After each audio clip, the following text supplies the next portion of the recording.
All right, give me just a second. How you guys doing? Hold on just a second. Man, I just put chewing tobacco in my mouth for the first time in like 3 weeks. Actually, last week I put one of those nicotine pouches. And man, I'm gonna tell you, it just spun me for real. Oof, here we go, let me shut this off. But I'm gonna tell you, those nicotine patches, when you don't have nicotine in your system, or not patches, pouches, man. And earlier today, I bought a can of Skull Bandits. I mean Copenhagen, the little bandits or whatever, pouches. And when you haven't chewed for a while, boy, I almost got sick here just probably like 20 minutes ago. Anyway, thank you guys for coming. Let me do this real quick, go through some of these. All right, Chronic, what's up? Randy Savage, what's up, bro? Dave. So Gene Barillo. Look, I don't know Gene Barillo. I don't know much about him for real. I guess when I got my violation, some people were comparing us or something or another because he was going back to prison. I went back to prison, but otherwise, I don't know him. Banana Family, informant, rap, whatever, articulate, something. I think he's a fighter or whatever.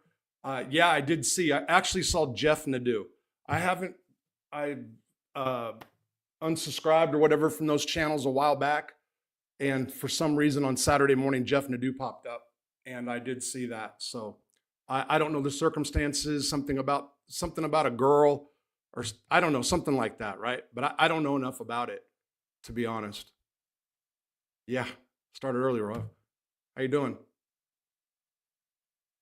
Yeah.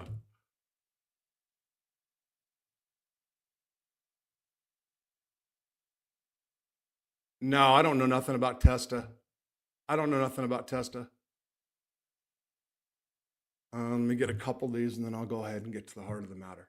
So I want to, yeah, I don't know. I don't know anything about Joey at all. So let me see this real quick. Thanks, Tony. I appreciate it. Okay. So let me see, Rob, you're saying something, then I'll stop for. Oh, okay. All right. So here's the deal. First of all, JD Delay. I did a video the other day about him, about something about ADX. He made some really cool comments, and I appreciate it. I appreciate that he didn't take that video in a negative way. So I want to thank him for that, and I do look up to the dude on the addiction recovery stuff. I think he's done phenomenal. So I just wanted to say that. Eon over at DC Black Channel. So a lot of this is responding to what you said, and I don't take none of it as a slight at all. By the way, you talked to Seth. I saw you on the live. You talked to him. I don't know if it was about me. He knows me well. He has my phone number. Reach out to me. Text me first. It's all okay. But yeah, absolutely, I'd go on your show. Whatever. I would collaborate with you. Whatever you want to do, bro. So I was going to do this in a video, and I was going to do this last night as a live, and then I ate too much food. Man, here we go. If it's not dope, it's food. If it's not food, it's tobacco. It's been a bad week for somebody who's supposed to start working out, or trying my best to do whatever. So yeah, man, Jesus Christ. And today I just got through making cupcakes a little while ago. So I've been on the food too much. Did Benny get released or did the feds? I think he's still in the state. So this is what I want to say first to Eon over at DC Blacks. I want you to know when I talk about people oversaturating the AB DC war, Your channel was not on my mind whatsoever. You got some of those guys that were involved. So anything I said about that had nothing to do with your channel.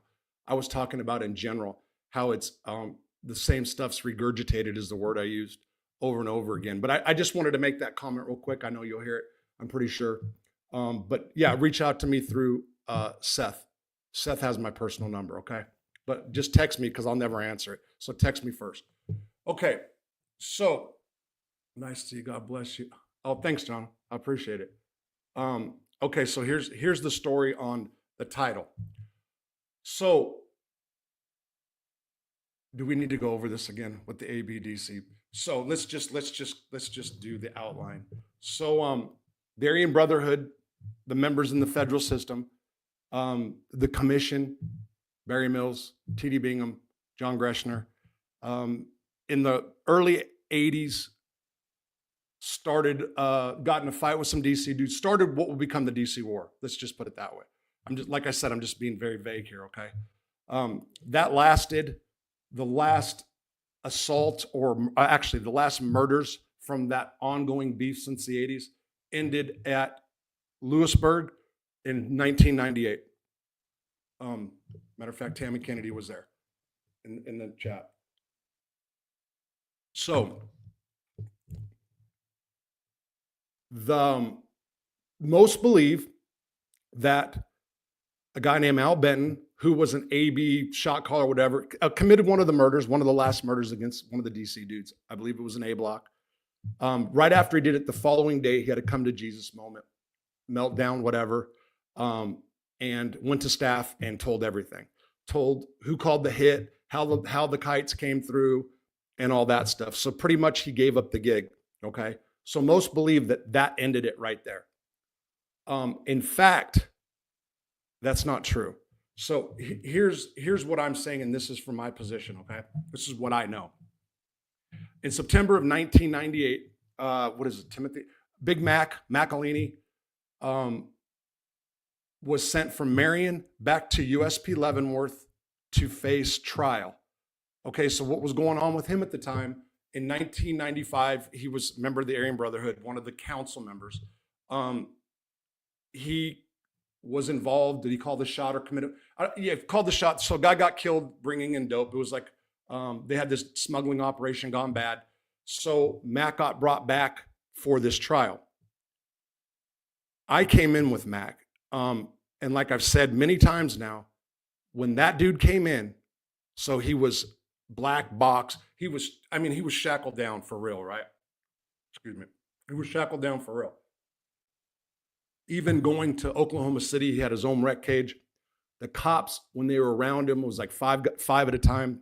They treated that dude with so much respect. You knew he was somebody, okay?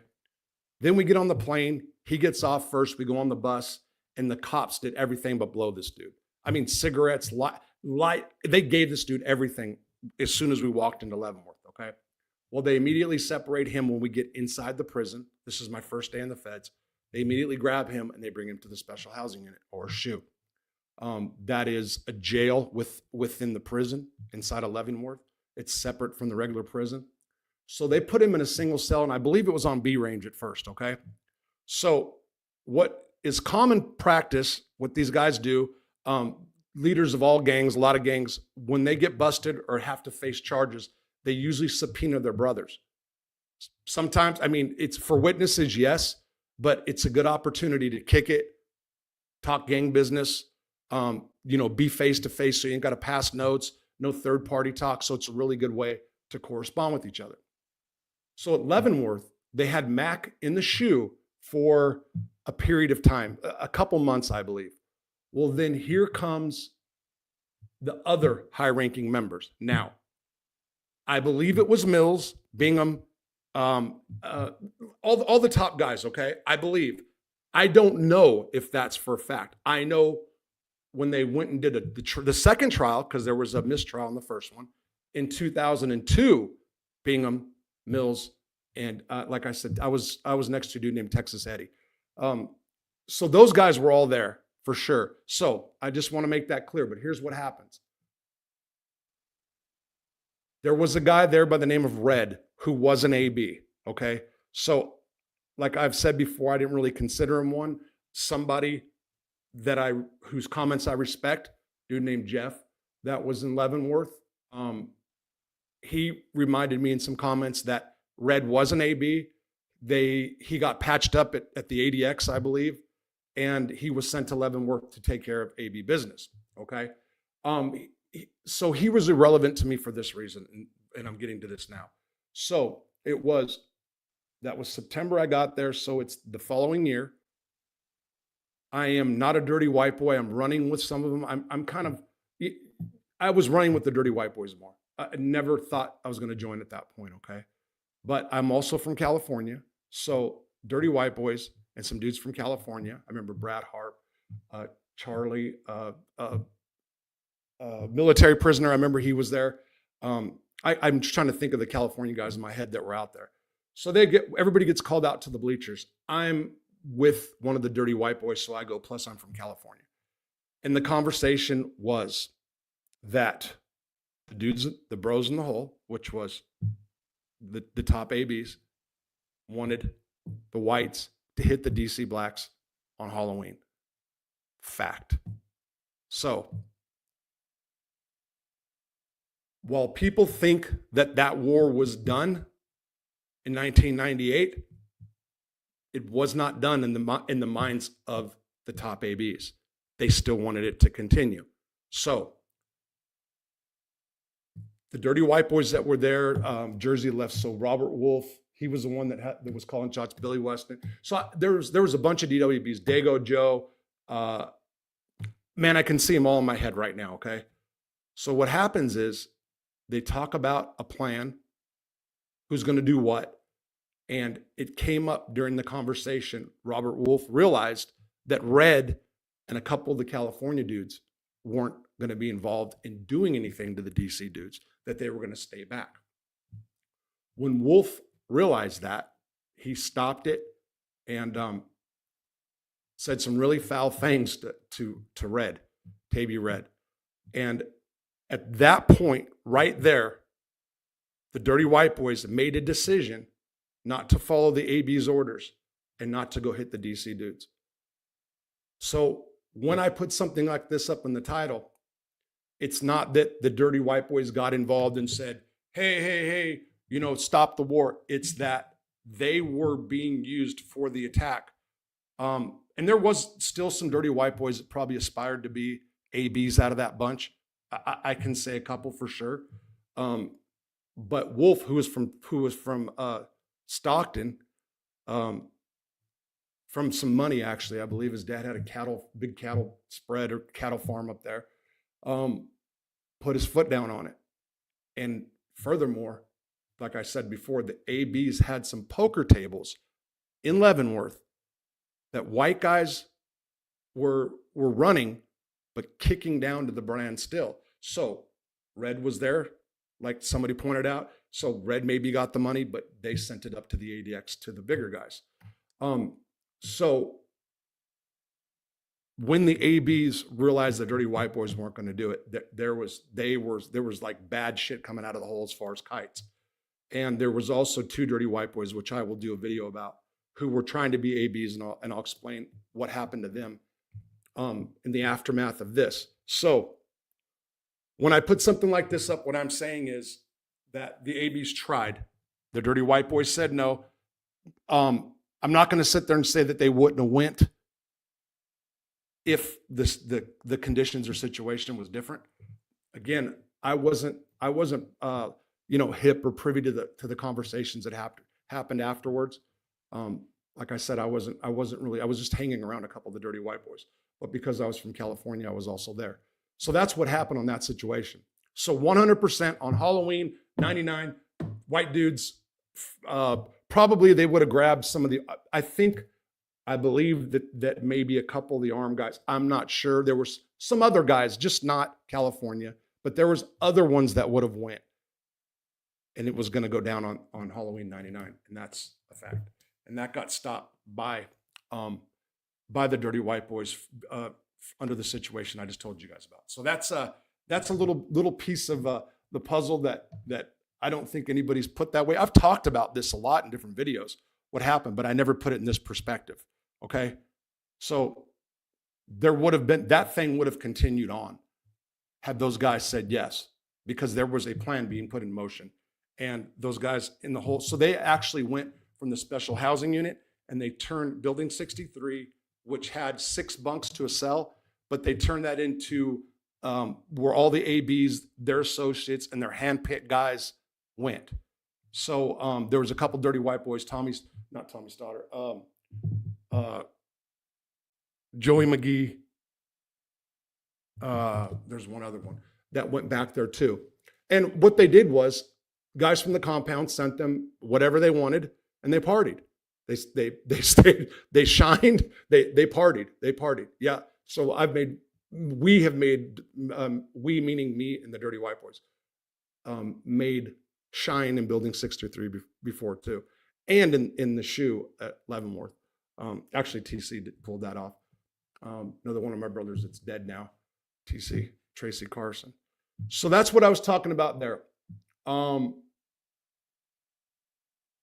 also said, and this is something that I was doing a video about, and it said, is Barry Mills a rat? Okay. And I'm going to get off this afterwards. I said that I had information that he did something in prison that would be considered a rat move.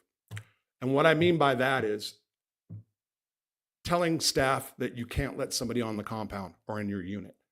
Okay. So I didn't do the video. I scratched it because I thought I had another source and I didn't. So when I'm talking about that, I'm not talking about dude's case. I'm talking about the fact that somebody explained to me that Barry Mills wouldn't let them in a certain spot so that he had to say something to staff. That's what I'm talking about. I thought that this dude Fly out of DC had said that Barry Mills, when they got into a fight with the Mexican mafia for stealing the dope, that's the DC dudes, that Barry Mills told the staff not to let him out.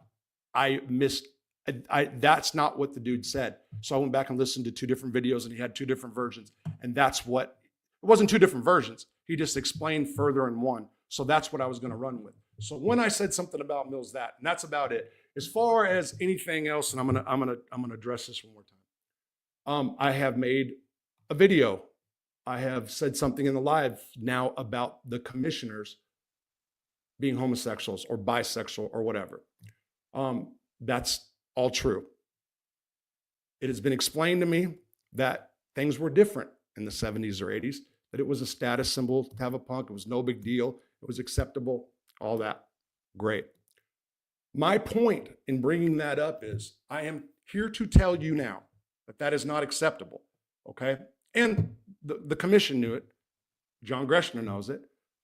Mills, they all know it. Somebody was killed in part over having a punk after those dudes once upon a time did. My point is if more people knew about that and it was put to them that way, they would have had less influence. 100% from the younger generation. If it would have been put like that those dudes were on butt, it would have been a problem. Full stop. So, yeah, it is what it is. I just, that's all I'm going to say about that. So let's go back and I'll answer some stuff and we'll see.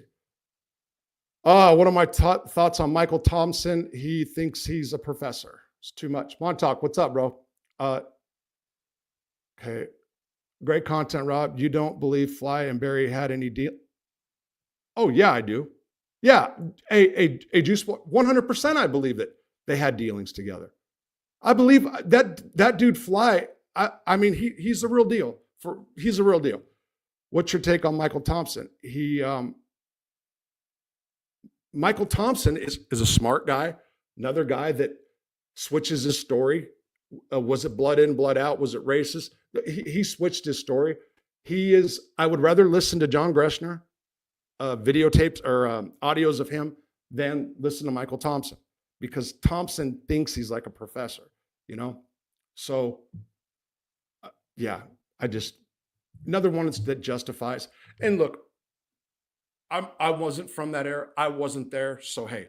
Oh, somebody also said you wouldn't say that to John Greshner if he was in your face. You know what?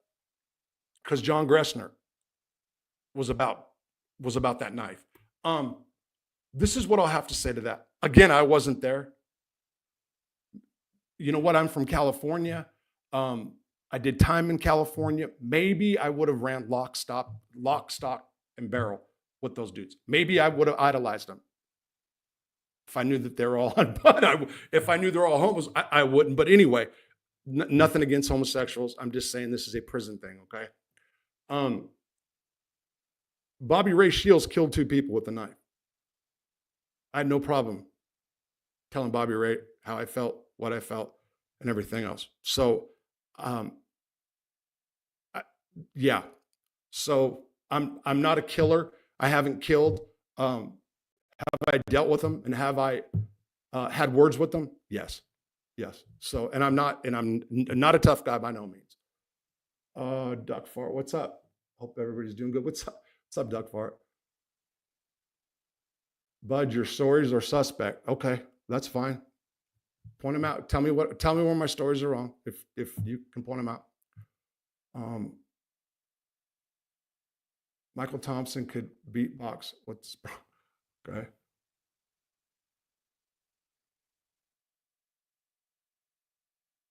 I'm just trying to answer stuff. So us Boston guys are one of the only states that don't tip up. Why is that? Greg, if you've listened, I don't know how long you've been around my show, but I've been openly vocal about my support for Boston dudes. Yeah. So there is, wait a minute though. I do believe that some of the Boston dudes tipped up. As a matter of fact, Donnie LaFawn tipped up with the arms. I know what you're saying though in general. Married with, hey, what's up? What's up, Johnny? How you doing? I'm sure, yeah. All right. What's tip up? Tip up means to join a gang. That's good. Yeah, tip up means to join a gang. Get tipped up. What tip you in? You know, that's just some slang shit. Little Nick, I'm not sure. I'm not sure. I'm not saying no. I'm not sure. Probably. So, my Mob Monday tomorrow. Oh shit, man. I've got some news. Yeah, I got some breaking news about Latin Kings and an alliance. Yeah, I got to do that maybe tomorrow too. So I was going to do Billy Bright for you guys out of New York, who Banana Crime Family, Associate Hitman, whatever, Tommy Crotty's crew, murdered at USP Atlanta. Oh, you fuck McGill girl. I can't go there. I'm self-banned. I'm self-banned off that casino. Yeah. So join the gang. Yeah. Yeah, great. So I'm self-banned from those. Thank you, Greg. You're saying it. It was supposed to be a year, but somebody I still love, but whatever. What happens to you if you are not a good fighter in prison? Randy Savage, you do it anyway. Look, and I'm going to say this again.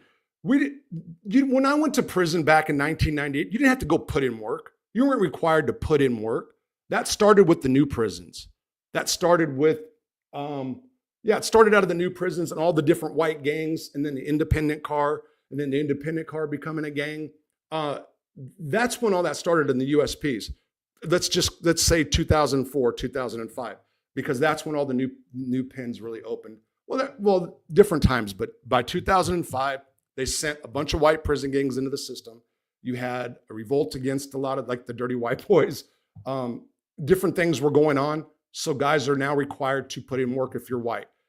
California, when I did time there, it wasn't even a question. You are put in with your area. The police do that when you get put in the holding tanks. So you're like automatically put in some kind of gang. You know, that's what it is. But I never had to do anything in California. I got my ass knocked out for saying racial slurs to a Sereno. The Dirty White Boys should have a different name. They would have taken off more seriously. Anthony, I've said that before. I said that before, and I used to say when I was trying to do some of the right thing and clean up the Dirty White Boy name at Lewisburg, meaning staying away from the prostitution gig, because that was a thing that they would do, as do a lot of white gangs, and no contract hits for other races. So that was one of the things. But how do you clean up the Dirty White Boys? So that's also they didn't have the structure. And when you had SAC come in, SAC was the one that was really their structure. And yeah, they did a good job with that. They really did, for prison gang stuff. So I'm not condoning, I'm not recommending. So don't get it twisted. Oh shit, what did I skip, Rob? Hold on, let me go back.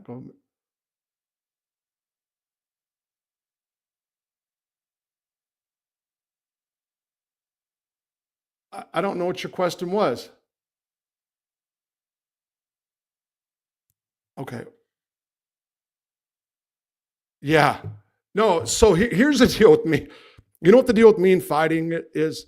I got really, okay, here we go. I got really fucked up in the county jail in 1997. I got jumped. And I mean, I got tore up. Right, Greg? So are you talking about specifically state? Can guys like Mike Francis can't walk a yard? Mike Francis couldn't walk a yard now. No. What was I saying, man? Oh, so fighting. So it was after that I lost my fear of getting stomped. Rob, they got AA and AA meeting online if you're interested. Paul X. Somebody told me that. And to be honest, I have not looked into it straight up. So I'm not going to say that right now. Jim Joyce, that does not ring a bell.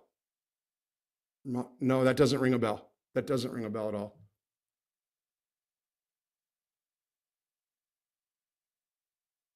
Okay. Come on.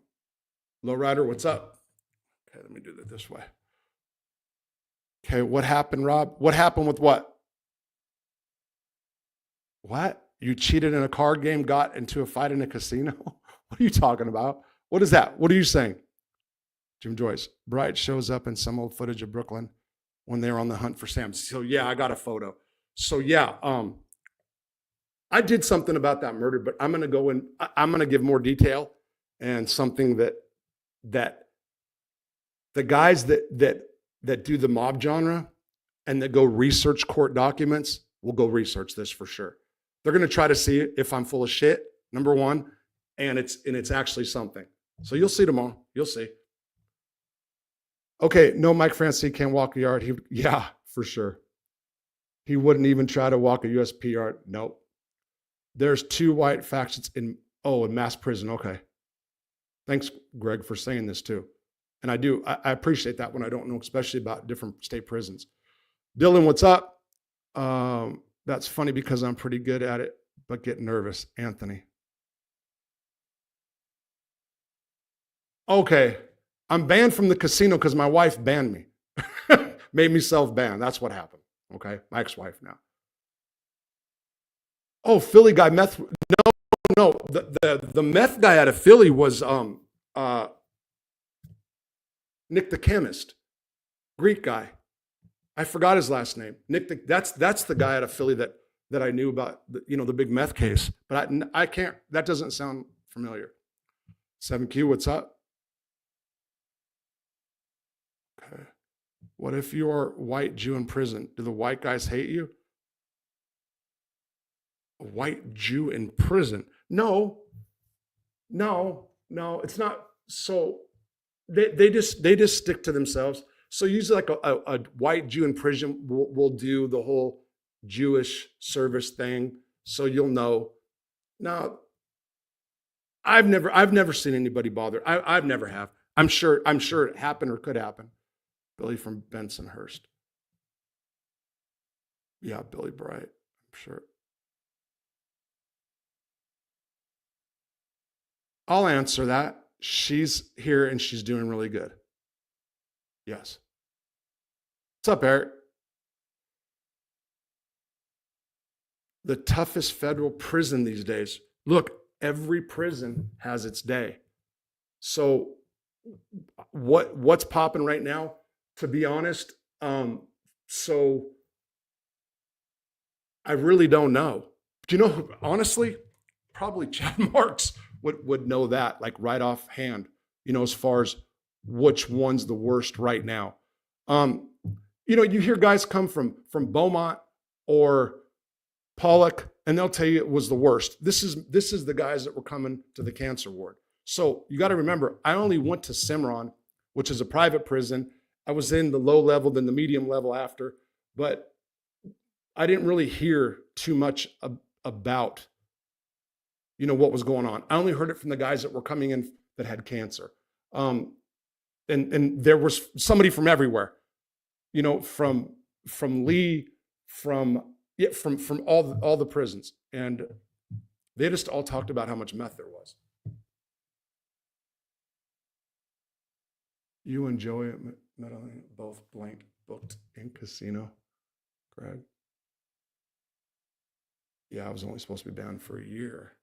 Somehow it got to 10 years. Oh, watching from Guam, Art of Survival. Okay. All right, thank you. I think, are you the one that asked about more Guam stories? And I was really trying to think about that. The famous one is the one out of Florence, and I wasn't there. But the two cellies killed the other one. Those were all Guam guys, and the cop came up, took the heart, put it on the window, have a heart or something. Yeah, some crazy ass long Johnny Montero. For Bruno, okay. I'm not sure. Dylan, absolutely. Absolutely. Justin, is Jewish a religion or a race? There we go. It's a religion in prison. Good thing Jess don't like meth. The big dose is what? Hazelton. Okay. I hear you, Greg. So you guys have who's the AB out of Boston? You got what's his name? There is one out of Mass. Okay, Long John martyr on a big meth out of Philly that Joey Merlino's crew killed on South Murder. Yeah, I'm not familiar with those guys. I mean, I know who that is, Big Sandy. Oh, you're saying what's the toughest prisons right now? Magilla Gorilla, Three Rivers has its day too. Look, but like I said, all prisons have its day. Like Lewisburg, that's a perfect example. That prison was rocking and rolling. When I got there, it was so soft, it was insane for 2 years. And then in 2005, it kicked up again. 2005. Yeah. I was in the state mental hospital in the 80s and the dudes were eating their shit. They do that in the hole, some of them. Some of them do. Oh, really? I didn't know that. I didn't know that person at the Guam stories. Like, damn. I hope you're doing well. I'm doing well. Riddle, thank you. Thank you, Greg. Riddle. Yeah. Wonder if the ascetic Orthodox Jews guys get into prison like this.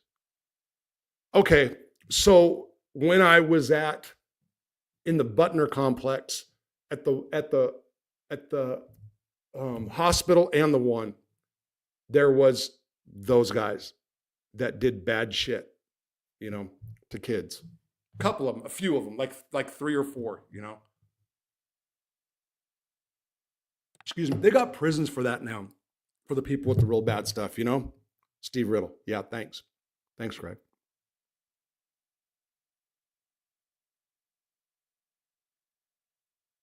Oh, the guy who gave the ABs the knives to kill those DCs was a Guamanian. He later killed and cut up his cellie and tried to flush him down the toilet. So was that in Colorado, or was that at Lewisburg? The religious. Thanks, Dylan. Yeah, Rich Guy. I knew who Rich Guy. Yes. Yeah. So wait, didn't Rich Guy get out and then something at a bar and shot a cop or something like that, right? Like he got out when I was there. Yeah. So he was really cool. So he was an A block with all the Boston dudes, Richie Whalen, the Shea brothers. So there was a lot. Okay. But Rich got, I'm almost positive he got out and then came back. Or did he get out and that's what the rumor was? Yeah. But yeah, I knew him. But he was really, really close to one of my brothers, Jeremy. They were like super tight. They go to Hawaii. Yeah. Yeah, rich guy. Wow. That's a blast.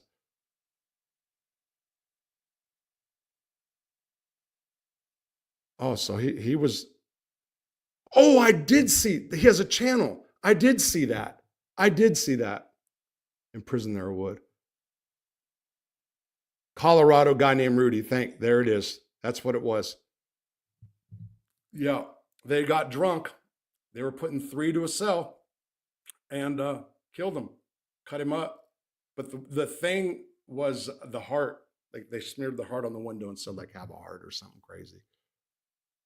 Wasn't the hike with him in Plymouth? Okay. So in the hole. Okay. So that's when he went back on the murder. So he got out. I'm 99% sure.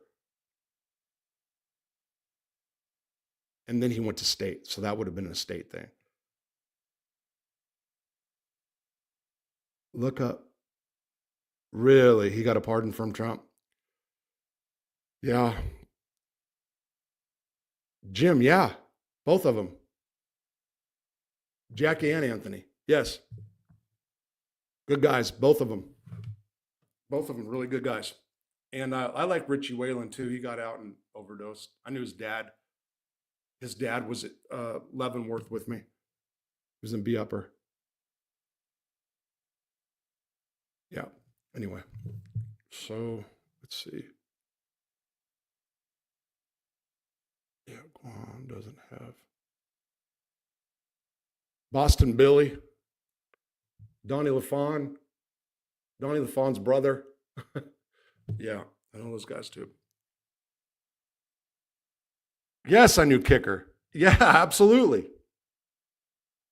Rob, the guy, the Tammy Kennedy, he did too.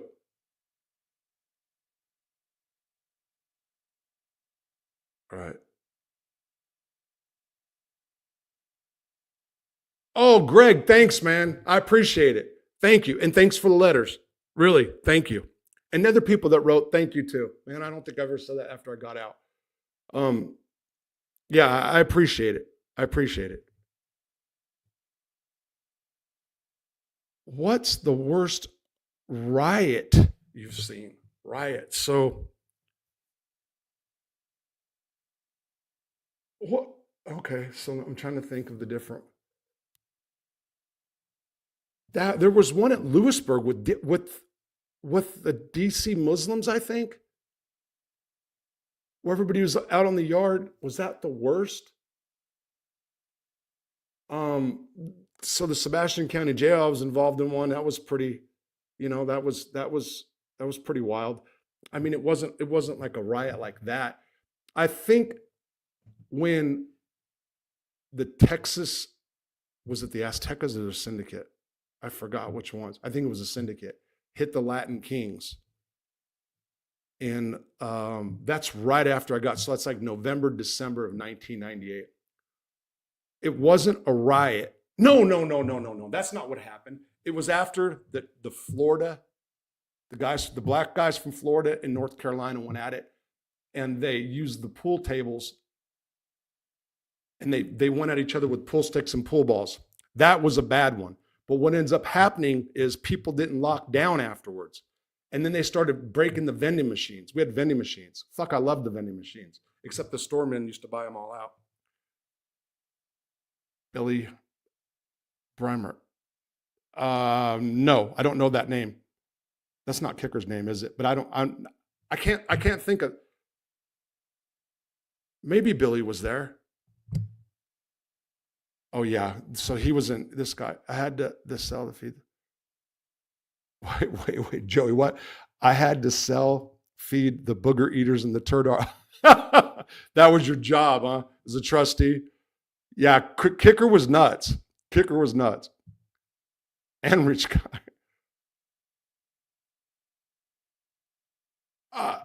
A story about the Boston car? I mean, off the top of my head, I can't think of one. Stevie Bolsom. The only thing I can think of is, and that's not, damn. So I left my back door open today. Ma'am, my house, this whole property is like Lord of the Flies. It's true. There's freaking flies nonstop. One just landed on me. That's why I said it. But Stevie Bolsom out of Boston, he was in the hole for a dirty urine when the dirty white boys showed up. There's 5 of us at one time. So 2 of my brothers celled together, the other 2 celled together, and then there was me. So I ended up selling with Stevie.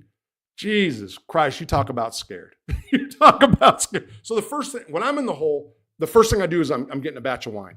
I'm straight up. I do not care. They're telling me I'm going to stay there for some, they called it quay. So I have to sit there for some like month oriented, whatever. And I'm like, fuck that. I'm making a batch of wine. I got a trash bag immediately. And Stevie was freaking out. But he got drunk. And yeah. He got out and stabbed a CO. Stabbed one. Okay. I knew it was something. With the Mexicans, that's when they tied the bats down. Oh, on the yard with the yeah. So I was actually in the shoe when that happened, Rob. Okay, Greg. Brockton, City of Champions. Right on. Represent your hometown. No. Dylan, I did not meet Ross. No. Yes, I know Johnny Bart. There's an interview with me. Neil, I did an interview with him when he first got out. I did his first interview. Oh, okay. Yeah, this is funny. Hey, Greg, Billy from New Bedford. Boy, you get pissed when you call him New Bedford Billy. You know, Oscar Turpin. Can't say Turpin. No, I can't say. Man, you're bringing up some good ones, bro. For real. Kicker, rich guy. Man, what was happening? Was it Kicker that owed a bunch of money one time in the commissary? So one of my brothers, Dusty, really liked Kicker a lot. Really liked him a lot. He fucked with them tough. And there was some debt. There was some, typical shit. Yeah, go check it out. I don't remember. So I'm being told that I should take some of my older videos and put them up again, or I'm going to do shorter versions of them or something. I don't know. I mean, I got more content. It's not like that. But I'm trying to, get the channel on track fully, shorts. Brian, let's see. Hey, buddy, did you do time with Jack Mealfer? Jack Mealfer. Yeah, dude, I know him well, bro. Rocky Marciano. And Marvin Hagler from Brockton. Okay. So Rob's asking you, did you know Gemma? What else did I want to say in regards to anything that was commented?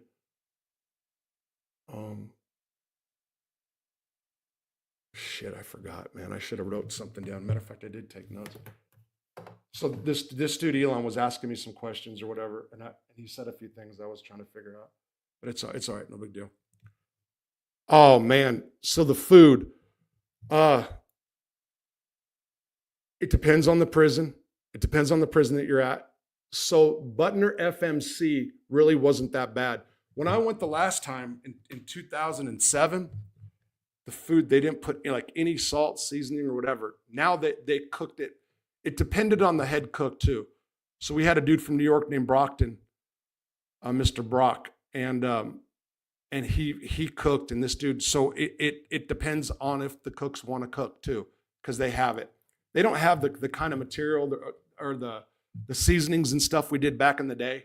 It was crazy, but it's getting worse.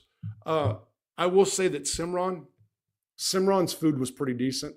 That private prison shit, I mean, it seems sickening because they really buy us and make money off us, but they're doing it better. In many ways, they're doing it better, especially when you go there. Like, you don't have to buy toothpaste, deodorant, all of that shit works that they give you, really. So I went on bum status this time. So I went, as least as possible. Cimarron was the place for that, for real. You know, you'd have to buy like hygiene stuff. And like, no, I mean, everybody was using that stuff. It was good. Usually that it's bad. So people don't know, like they used to have like the little Bob Barker soap and deodorant and stuff. This actually was like deodorant that worked, toothpaste that was okay. Did the old timers talk about Henry Hill or Jimmy Hoffa? No, the only thing everybody would say about John Gotti was that he started the tomato wars. So the tomato wars are the Italian guys pay more for vegetables than anybody else in the compound usually. They on purpose, so they'll like make sure I get the tomatoes, you know, stuff like that. But really what they've done is they created a market where people charge them more. That's true. Like J Block was the gold mine. It was most of the Italian guys. But did anybody talk about? No. So not around me. So probably if you're around like maybe East Coast guys a lot, no.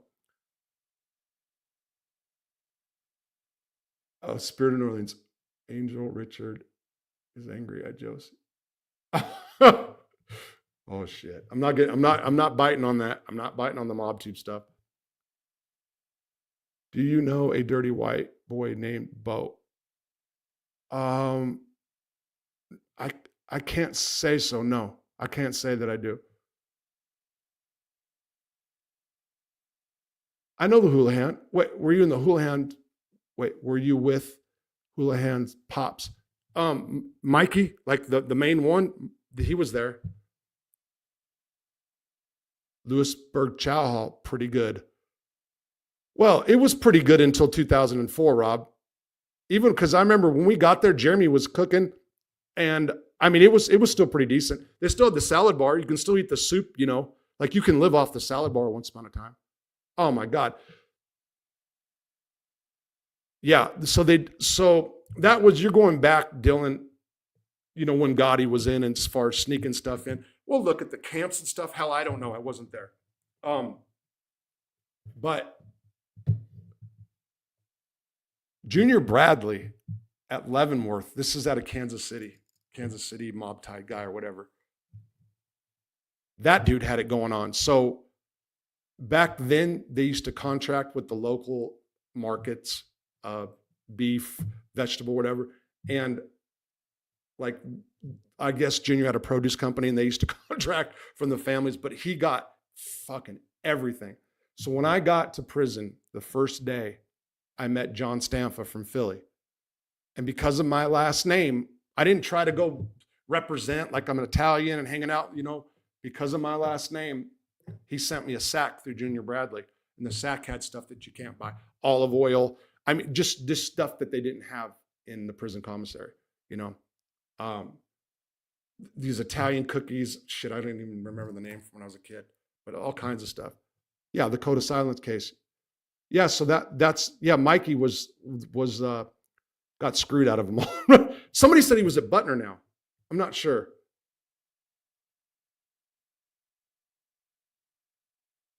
Louis. So yeah, look, the kitchen guys could make their own food. Yeah, they did it all the time. So, okay, look, being in a gang, what we try to do is have somebody in each department, right? So we have somebody in the kitchen, and then they'll hook us up on food that they're not making for everybody else. That's how it works, okay? That's kind of what happened. But my job was in the napkin crew. So before I got to Leavenworth, they used to have napkins they put out, you know, so salt and pepper shakers, napkins. And what happened was they were putting drugs and knives in there. So they took them out. So we used to have to do napkin folding. But my job was to go in there and get drunk. I went in there and got drunk every day. They had that's where they made most of the hooch. They make them in trash cans. And I've seen them pull a rat out of a full trash can full of hooch and bag the shit up. I saw that happen. Yeah. I just got there. I'd only been there a couple months. Yeah, so this Cimarron, which is core civic down here in Oklahoma, I'm telling you, it's pretty good. I didn't know salt brought out the flavor in food. Yeah, right? You'd be surprised. Put a little salt on food, what it does. When I first got to Lewisburg, an old timer told me I was sitting in Jimmy Hoffa's old seat. And then he told me, He got knocked out right there and pointed to the spot on the floor. Really? Remember when Nick the chemist hit John Stamfa? That was a day. Hit John Stamfa with the soda can. Yeah. As far as Angel getting more popular, I mean, yeah. How corrupt, Louis, were the guards at Leavenworth and Lewisburg? So, Leavenworth. There's a couple at Leavenworth. I never did nothing with them. There was one in Lewisburg at the end. He ended up getting knocked off for cigarettes or something. That was D Block. I forgot. It's other stuff. I think he went down with some phones with Falcone or something like that. Core Civic, Cimarron. You walk in. I walked in, and there's 5 guys arguing with the cop why they didn't bring his shit. 30% of staff, no, more than that. 40% is corrupt. Contraband, tobacco, food, got food. They'll bring you cheeseburgers, pizza. Yeah, Cash App. It's all Cash App. And people know that. So it's not like, oh, Timmy Kondraski. I'm not sure off the top of my head. Greg, I'm not sure about that. Did you ever meet Dickie Land, the guy who brought vegetable company that delivered vegetables to, I think? No, I never met him. No, I never did. What's the dude that escaped out of Pollock? He mailed himself out. That was a bad one. Okay, Spirit of New Orleans. Oh, salad bar and breakfast bar. The salad bars at Leavenworth when I got there, you can live off. Look, I'm talking about like as big as my front room. You can't see it. 2 of them, and down each side, croutons, onions, tomatoes, sunflower seeds. I mean, what you would find at any restaurant and then some. Fresh every day. Fresh soup every day. Soup of the day at nighttime. You can live off the salad bar alone. Breakfast. Count Chocula. Cocoa Puffs. Grape Nuts. Frosted Flakes. 3 kinds of cereal in the daytime. Not including the breakfast and chocolate milk.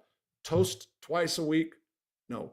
Toast Thursdays, Saturdays, Sundays. Ice cream bar, soda fountains, wine, drugs. You go to the chow hall and sit down with your meal and have a quart of wine. Yeah, it was like that before 9/11. Oh, smash the like button. Yeah, I always forget to say that. Describe a typical meal pre 9/11. Chicken a la king. Look, so the evening meals I didn't really go to ever. So you have the typical ones. You got cheeseburgers, Thursdays chicken, fish on Friday, chicken on. So they used to have pizza one of those days too. I forgot at Leavenworth. But the meals were good. They were good for real. Yeah. Do I still have a crush on Angel? Because I said, no, I was always about her voice, bro. That's what it was.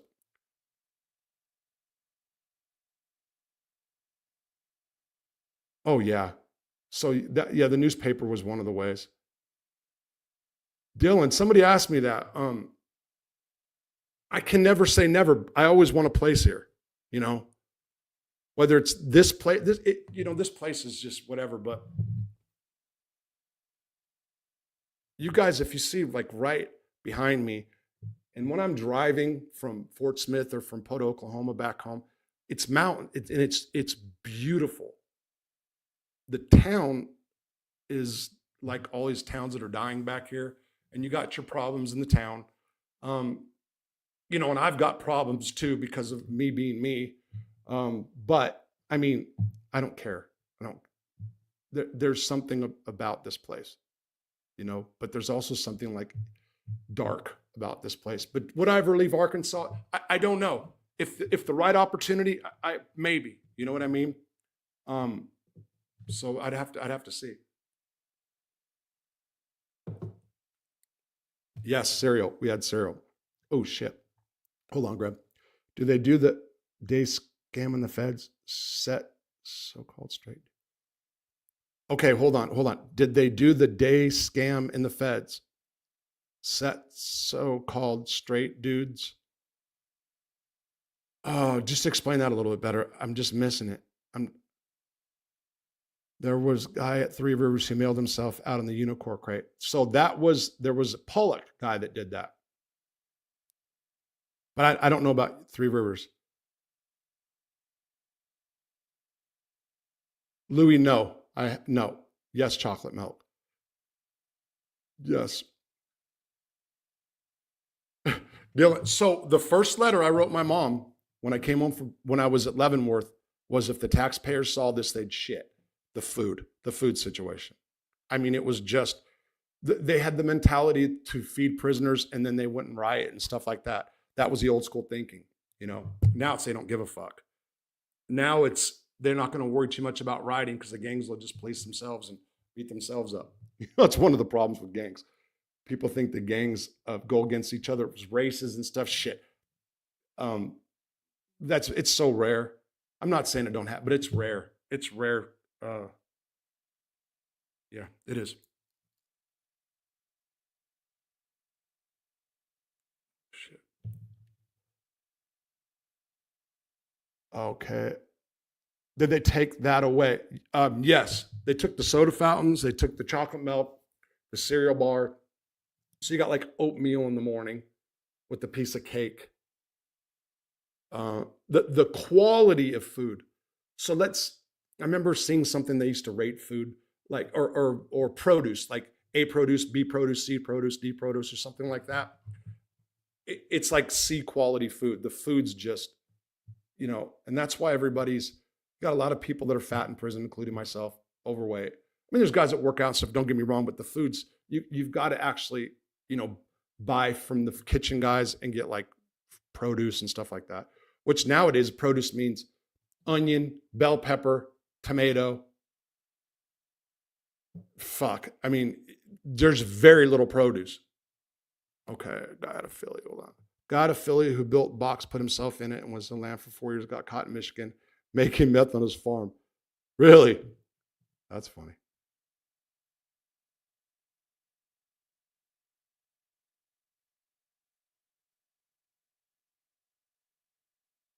No, every Monday was chicken. No, chicken was Thursdays. Hamburger Wednesdays. Shit, now you got, yeah, I just left. You've been gone too long. How dare you? Turkey Scratch. Is that a town? Jim, I think it's a town. Is that what you're saying? I'm not sure. Are there any cool? Yes. Okay, so they're gone. So there used to be, that was one of the things that happened. Look, when I moved back here, shit, I was like 22, running from my 4 years in California, and then started dealing drugs out here. But I had a workman's comp settlement or check that I was getting. I lived on, my parents had two different places. They had a ranch and then they had a different house. I lived on the house first, then up at the farm, ranch, farm, whatever. And I used to go hang out with the old timers in the coffee shop. And then there was a guy named Basil Wooten who lived right around the corner here. They just sold the house. He's been dead for a while. That was like the town loan shark. He had me go with him one time. I had no idea. He loaned money to people. He was a horse guy. This old man, like 80 years old, pulled a pistol on the dude over a couple $100, and the guy took a guy's horse. I couldn't believe it. I just got out of the joint. Yeah, it's gangster for real. Yeah. Am I in the closet? No, I'm out. this 60-something-year-old white guy was arrested for robbing a bank, and he was just released for bank robbery. Yeah. Hey, that makes sense. So everybody, if very popular thing to do on methamphetamine is to gamble. But forget meth. That's what everybody does for entertainment around here. And then you got little stores with little ding ding machines. I mean, it's gamble, gamble, gamble. That's what it is. Okay, Miguel. Yeah, I'm in Hartford. My address is public information, and I filmed it if you guys haven't noticed. The 209 Savage. Thank you, man. I appreciate it. I appreciate it.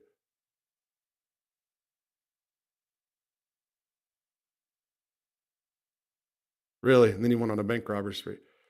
Ever meet Vito Guz? No, Anthony, I can't say I have. Okay, that gay scam where they...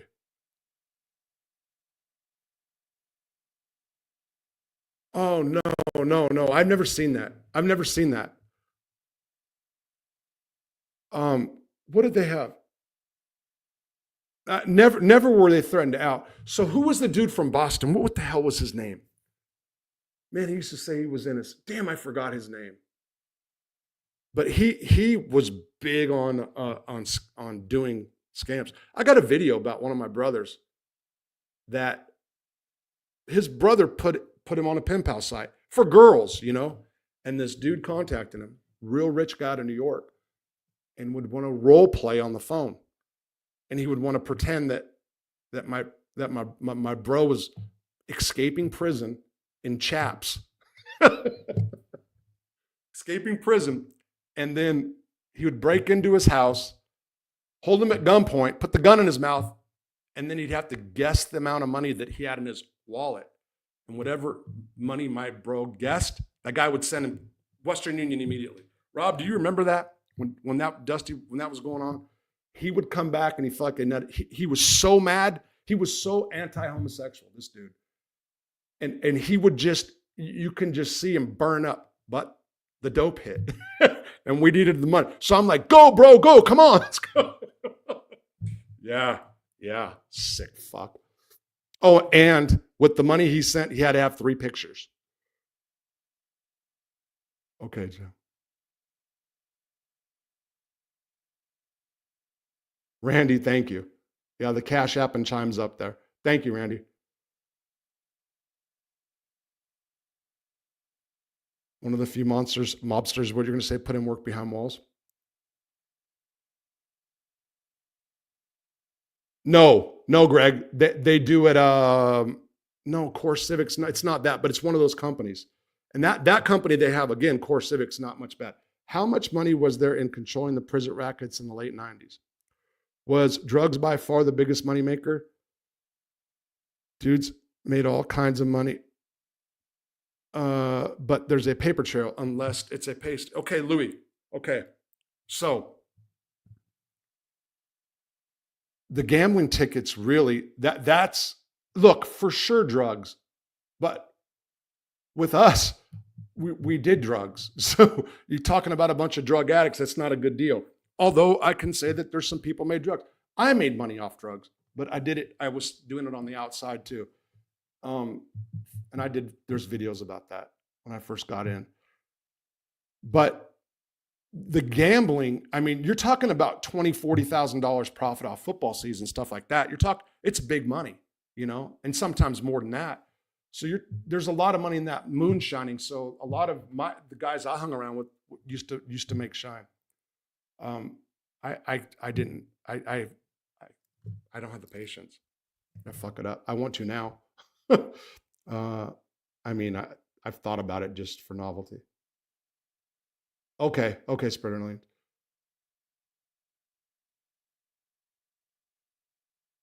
Okay, thanks, Anthony.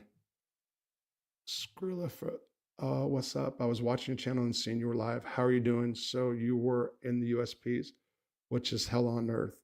How do you say your name? Skrilla first. Yeah, so I went to prison in 1998 in the feds.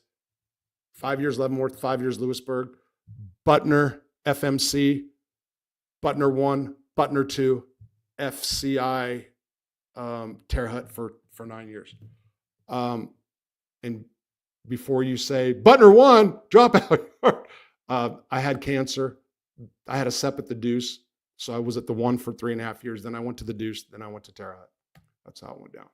Thank you. I appreciate you watching. If you have any questions, ask. Okay, let's see. Smash the like button. Thanks. I'm done. In Lewisburg, Thursday was Burger Day and Raybrook Burger. Man, Rob, I want to argue with you for real. I'm from the West Coast.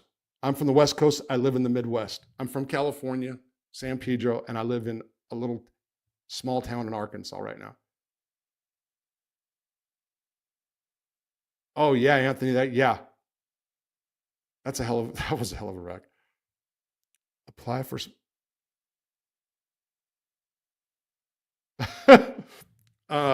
so I couldn't get a small business loan. Man, I have horrible credit. I came out of prison. I didn't know anything about credit cards. I've been a drug dealer all my life. I get 18 of them.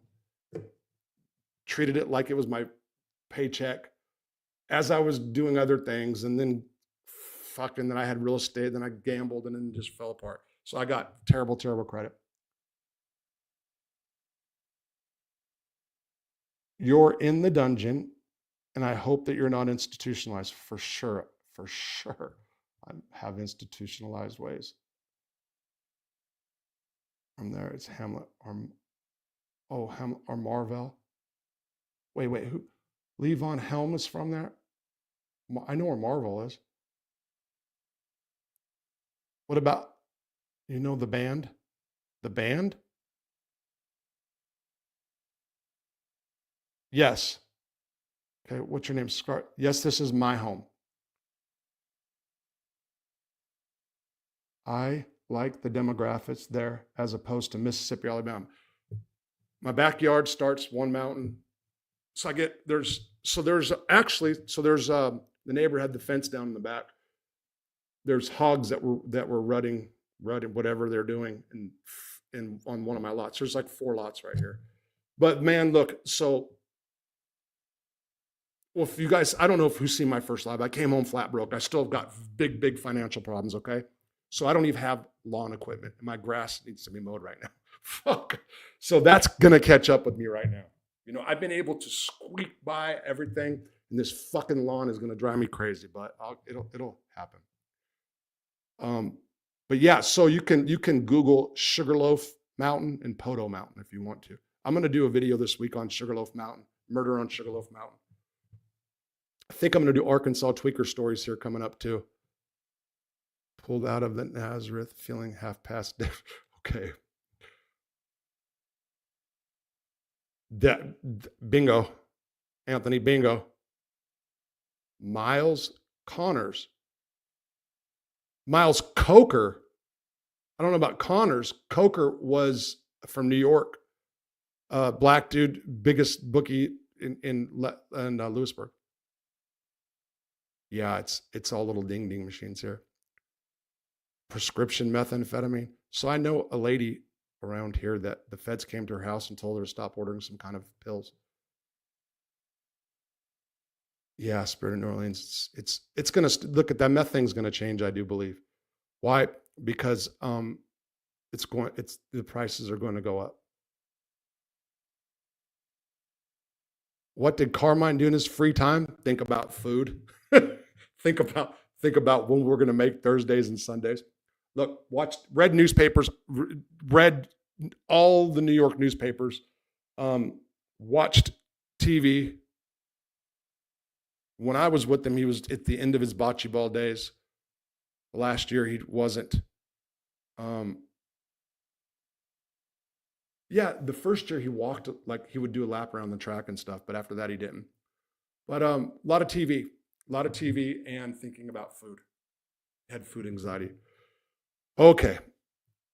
The Barry Mills was scared fly a cool ass dude on the real if you get clean paperwork. I think he would definitely. Barry Mills was scared of fly. Okay. Fly a cool ass. Okay. On the real, if you got clean paperwork, I think you would definitely. What do you mean? Definitely what? Come on. If you're saying, if you were saying you think fly would come on or something like that, this show, and you're asking clean, my case is all over the internet and everything else. So I'd lie for drugs, and I flipped it, did it myself. I got to give, the response came from federal defender, but I filed it. Okay, let me go back. Hold on. John Gresham wrote a book about the gay scam. It was down south. The Dixie Mafia. Yes, that's where I heard it. Yeah, but I never seen that.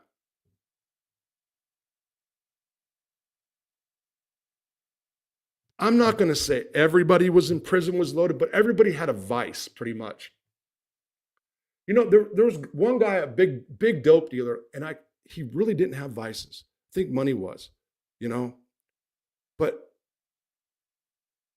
like a lot of the older guys would drink on the down low, you know, when they cooked, shine. But I mean, so I'm white. A lot of white guys are dope fiends in prison. That's just what it is. You know what I mean? That's true. Darby, that guy. Petaluma, California? Greg, is that what you're saying? So I have friends that, well, they got divorced and he moved on. But I was in Petaluma right before that or after that sicko took that kid and started the three strikes shit in California.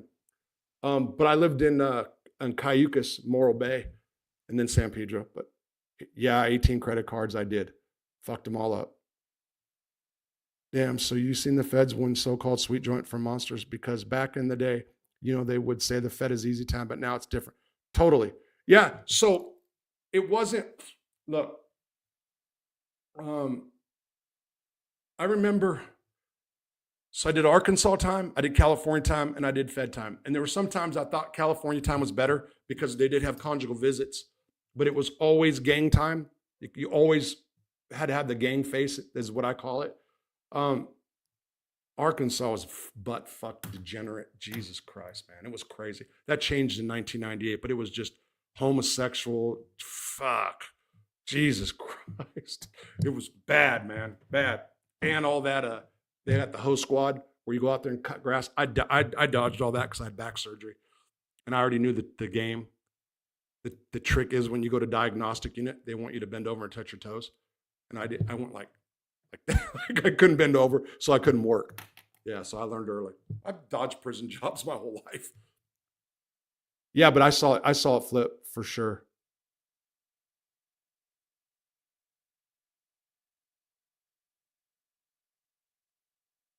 Wow, Louis. That's a really good. Okay. So I wasn't there in the 80s. This is what I can tell you that I've been told too, and it makes total sense when you're talking about from convict to inmate. Carmine Persico would argue that drug dealers are not criminals. Okay. I never forget him looking at me and saying, "You're not a criminal." I'm like, "Oh, I spent my whole fucking life in prison." He said, "You're not a criminal. You're like an entrepreneur. You know, the drug crimes, it's you're not criminals. Criminals are stick-up boys, you know, big heists, bank robbers, kidnappers, you know, stuff like that." And I believe back in the day, they had more of those criminals and bigger drug traffickers. Then came the crack stuff in the 80s, where they just locked everybody up, including a bunch of drug dealers. So it's not drug dealers aren't criminals. It's just with the drug laws came all the snitching stuff. The harder, the bigger, the more time people are flipping easy. And then people also learned how to use the sentencing structure to flip. So dudes are like professional informants out there, you know? So that changed the system, the caliber of the person. This is including myself, okay? The caliber of convict, inmate, or whatever. That's what I would say. And then, so you have laws that were put into place. So then you have more sex offenders now. You had the PREA laws, so the raping, which is great. I mean, I've seen rapes in prison and in federal prison, but not like like where it was just that's what it was. So then you have the laws where you can't hit the sex offenders. Then they have snitch hotlines. Then you have dudes that are doing a lot of time that know if they tell they can get a bunch of breaks. Then you got Unicor. Unicor breeds rats. The federal prison industry, Unicor, sister corporation, Unicor, whatever it is, privately held corporation, breeds rats. You know how many guys didn't tell on their case, but they're ratting away for their Unicor jobs? That changed a lot in the feds. A lot. And yeah, I think I don't know if they intentionally set it up that way. And then now you've got this gang culture. White gangs are amongst the worst. And the gang culture is like a staff's wet dream. I'm going to do a video about this. I talked to a guy from OIG, Office of Inspector General. There was an old man whose wife complained he wasn't getting medical care. I used to push him. They called me in. They asked for a comment. I said, I'm not going to give you a comment, blah, blah, blah. And I said, but I have a question. And I started rapping with the dude. It was for YouTube material. I questioned like a lot of the officers about different stuff. So I haven't even got to all that stuff. But I said, he said something about he'd been doing this a long time, whatever. I said, how long you been in, how long you been in the feds, blah, blah, blah, whatever. And I said, what do you think of the explosion of the white prison gangs? He said, it was one of the best things that happened to us. I said, what do you mean? He says, because you guys police yourselves and we use gang members to do our work. The guy said that to me, and it makes total sense. So imagine the guys weren't fighting each other and they can do more to maybe, that gets all kind of crazy too, because man, it's like, the problem is the time is too long, but you got people on the streets that are advocating for tougher sentences because of the fentanyl, because you see the hype of Trendera, Wagwa, and MS-13, which are, dude, MS-13s are like, most of them are smaller than the Mexican dudes. And I'm not putting down Mexican dudes. I'm just saying they're not, if you've seen that, like a lot of the MS-13 dudes, man, I was talking to one of my homeboys, Serena, the other day, and his cellie was the leader of like 7 regions. His name was Chucky. If you would have seen this dude, and this dude was like their god, So media hype. I just got way off. I went way out of what you were asking, right? Way off. So anyway, I hope you got something out of that, Dave. Louis. Dave, what's up? Don't worry about it. Yeah, there is.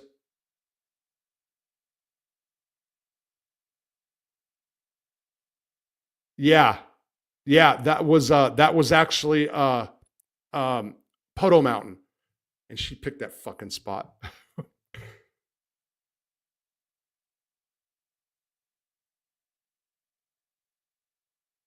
Yeah, but look, I'm not going to say time and hell. Well, look, compared to the old days, for sure, the new prisons, the way they set them up has made everything hell. The restrictions on the prison, and that also creates more violence and stuff too, the way they have it set up. So yeah, it changed a lot. I never went to none of the new prisons. Big Sandy, Hazleton, I missed those. I was at Leavenworth, then Lewisburg. And then, like I said, the Butner complex for like 6.5 years. Oh, was he? Miles, I wonder, was he at Lewisburg too? Rob, you might know that one.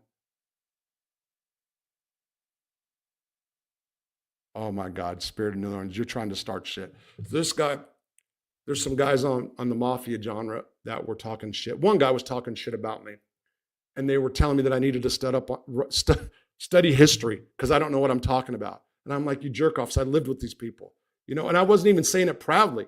It was like, anyway, that's what he's saying. That was a very funny comment. Rehab is not for quitters. Wizard, I'm doing good. I'm doing good, for real. Okay, Greg, got you. Okay, so Rob didn't do drugs. Oh, shit. Wait. I'm trying to go back and see what you're saying. Okay, yes, sir, he wasn't. I got you. Too many gangster movies, population, no brain, no time. Yeah, there you go. So you said gambling was the biggest money maker. It's funny you say that because I'm gambling right now, chasing money on the I hope you win. Over and unders was my thing. I was a beast at over and unders. Beast. Criminals commit crimes that have actual victims. Okay, point taken. Yeah, Greg, you're absolutely right. The Italians were. Yep, I agree. So the whole thing with the drugs though is the fentanyl. The fentanyl fucked everything up, you know, as far as because it's so easy. Well, look, I mean, look at the Trump administration. They're using that. I'm not against I'm not against them per se going after the cartels like that. And I hope they don't take down some of my friends because I do have friends that are involved in that shit. Um, they fucked up with the fentanyl really bad. But you know what? We should have been after China for that shit. That's just pussy ass shit and just not dealing with the source of the problem. The Chinese guy said the triads would never sell drugs in their community. So yeah. So Dylan, I don't know if that's true. So I've been to Chinatown in San Francisco and there was damn sure a lot of drugs. Yeah. Yeah. You're right. Agree with Carmine.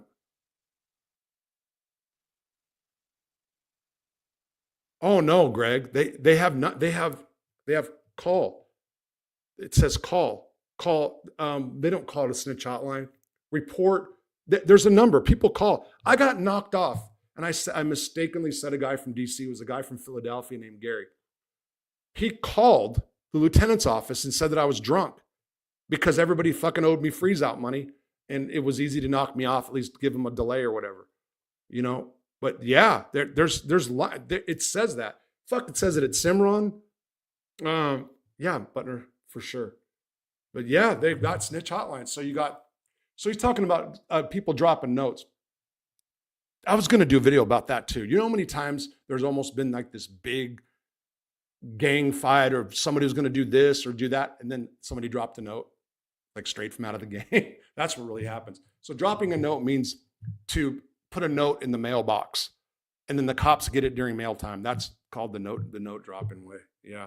Oh, then they got email, so you can send emails directly to SIS, and they've got that section blocked out because back in the day, people were doing it, and then guys were saying, "Come here, open up your computer, let's see." And there was messages you can see to SIS. But they have it now where once you send it, you can't see it. So people are just writing straight up. Oh man, it's fucking crazy.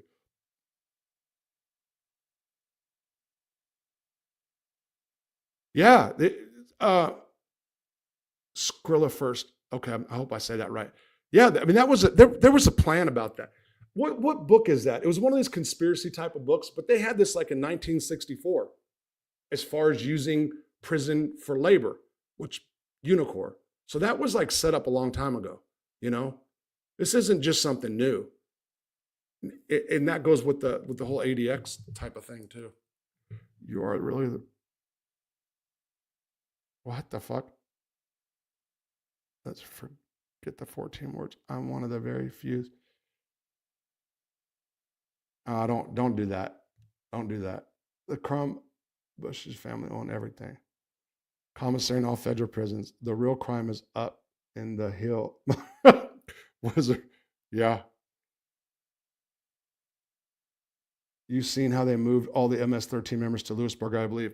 Yeah. So I was in Butner, and they had guys that were there that didn't have cancer, nothing. They just had housed in Butner, like on the cancer ward in random cells. A couple of them. Yeah. So they oh, so you're saying like right now they just did this as part of that terrorism stuff? I haven't seen that if that's what you're saying. Because I know that they locked him down when they had a fight with somebody and they locked them all down or whatever. Oh God, okay, let me see. I'm gonna try. Now I got a headache. Put chew in my mouth. Excuse me. Yeah. Tobacco. Okay. Fan comes from China. Yeah. And I guess that new stuff, Trank. Swag is abbreviation for stolen without a gun. Over-unders is my thing too, but I have no self-control when I'm on down. Yeah, man. Yeah. Let me tell you. So I used to bet Miles Coker had a ticket, so I bet $600 single bet every night on overs and unders for all basketball season. I came up so far. I was so far ahead. Football season, every fucking time. Football season killed me. Killed me. I cannot bet a football game. Dallas is Robin, I've lost lots. Old ladies would not buy goods if they were stolen at gunpoint. What do you think about third-party cooperation? Oh, wow. You're talking about they were doing this, a lot of the Cuban guys. Excuse me. This is what you're talking about. You're talking about I'm in prison and I got a life sentence and I hire somebody to go out there and do drug busts for me. I think that's what you're talking about. Excuse me. What did I don't fucking pee. Anyway, that's vicious, man. That's fucking vicious. What do I think about it? Jesus Christ. I mean, that there's people that are doing it, you know. There's people that are professional informants to go get guys out of prison. You can hire some law firms, you know. Oh, that's that fucking watermelon. The cartel flies out Chinese scientists, show them how to make fentanyl. Yeah. They fly them to this country is what you're saying, or to Mexico. The Oxycontin, they made a nightmare of it. They can only control it. A synthetic heroin they knew. Yeah, they had that. That was so. I mean, I don't know if it was there was some plan with the timing of it all, and to be able to do that. But the cartel's really fucked up. You know what? I got no problem with people. I got no problem if somebody wants to buy fentanyl to do fentanyl, or to buy. I don't care. It's the mixing and the poisoning that's fucked up, man. That's where people need, you know, that's where it needs to happen.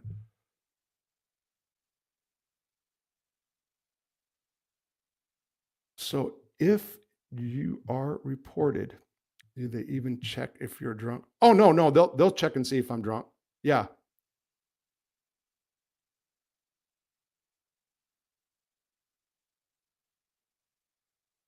Oh, no, I wasn't. No, I was in San Francisco's Chinatown. Boy, this goes back a long time ago.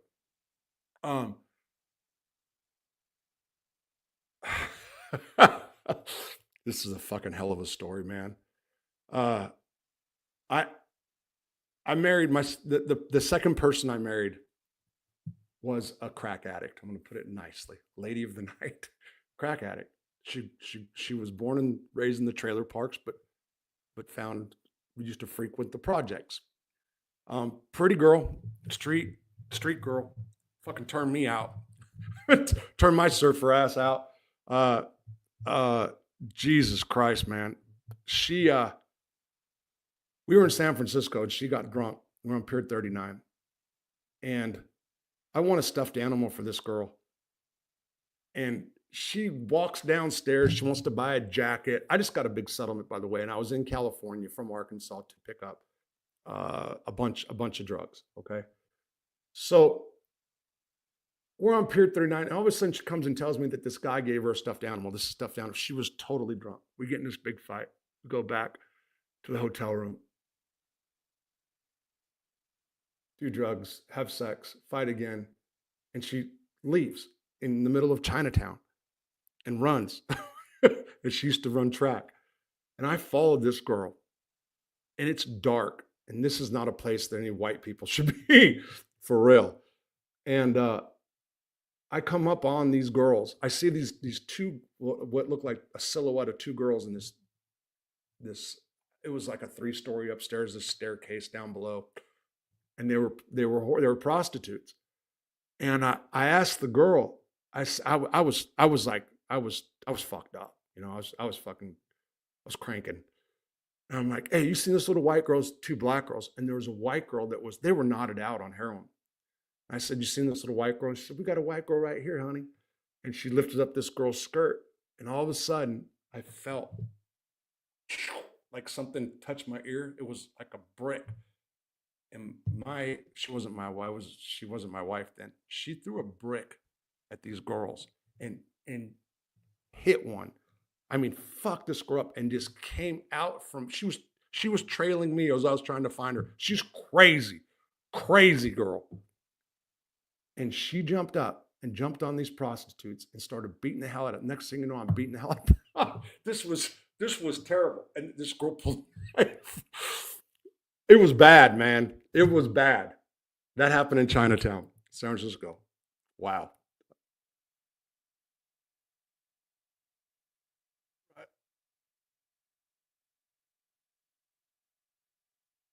Yeah, Trump, I'm doing.